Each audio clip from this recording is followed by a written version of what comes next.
এবং আপনারা দেখতে পাচ্ছেন এদিকে পানি ঢুকে গেছে। আপনাদেরকে একটু মাত্র যেটা দেখালাম যে বাড়িঘরগুলো আছে এগুলোর উপর দিয়ে কিন্তু পানি ঢুকে গেছে এবং ঘরগুলো এগুলো একটু থাকবে না, কারণ হচ্ছে কি আরো 1 থেকে 1.5 ঘন্টা আরো জোয়ার থাকবে। সুতরাং এখানে যতগুলা ঘর আছে একটা ঘরও থাকবে না, সবগুলা ঘর কিন্তু ডুবে যাবে। শুধু এগুলা না, পানি এবং আরো 1 থেকে 1.5 ঘন্টা পানি যখন উপজেলার ভিতরে ঢুকে যাবে, উপজেলার ভিতরে চৌদ্দমতিন উপজেলা বাজার এবং আশেপাশে যত ঘর বাড়ি আছে সবগুলা ডুবে যাবে। চৌদ্দমতিন উপজেলায় যারা আছেন, আশেপাশে যারা আছেন, সবাই যার যার মালামাল একটু সেভ করার চেষ্টা করেন।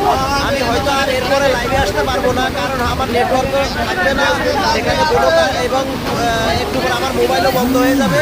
সুতরাং চৌদ্দমতিন উপজেলায় যে যেখানে আছেন আপনার বাড়িঘর থেকে মালামালগুলো একটু হেফাজত করেন এবং সবাই সতর্ক থাকবেন। এবং যারা দূরে আছেন আত্মীয় স্বজন, আপনারা যারাই আছেন আপনারা আপনাদের আত্মীয় স্বজনের টাইম লাইনে এই লাইভটা একটু শেয়ার করে দেন। অনেকে হয়তো জানেন, আপডেট জানেন। পুরোপুরিভাবে চৌদ্দমতিন উপজেলার ভিতরে পানি ঢুকে গেছে ভাই, চৌদ্দমতিন উপজেলার ভিতরে পুরোপুরিভাবে পানি ঢুকে গেছে।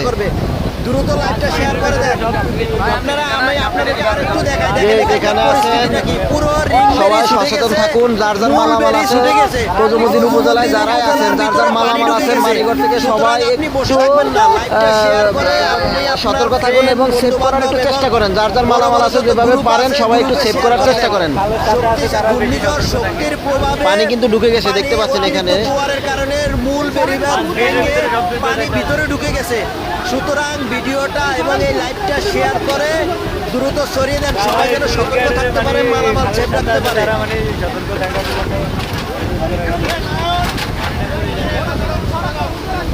এই ঘরগুলা থাকবে না, কিছুক্ষণ পরেই এগুলা ভেঙে যাবে, কারণ হচ্ছে কি মূল বেড়িবাঁধ ছুটে গেছে। সুতরাং জোয়ারের যে গতি, জোয়ারের যে চাপ, এই চাপ আরো বাড়বে এবং একটা ঘরও এখানে থাকবে না। শুধু এগুলা না, উপজেলার ভিতরে যত ঘরবাড়ি আছে, ব্যবসা প্রতিষ্ঠান আছে, সবাই ক্ষতির সম্মুখীন হবে।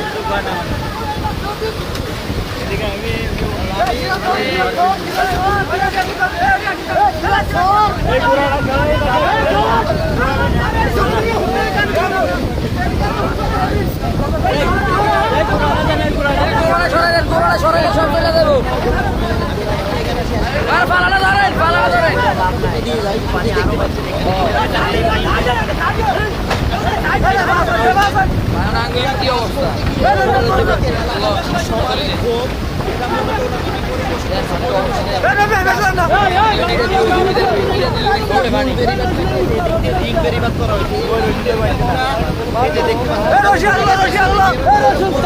পানি ঢুকে গেছে।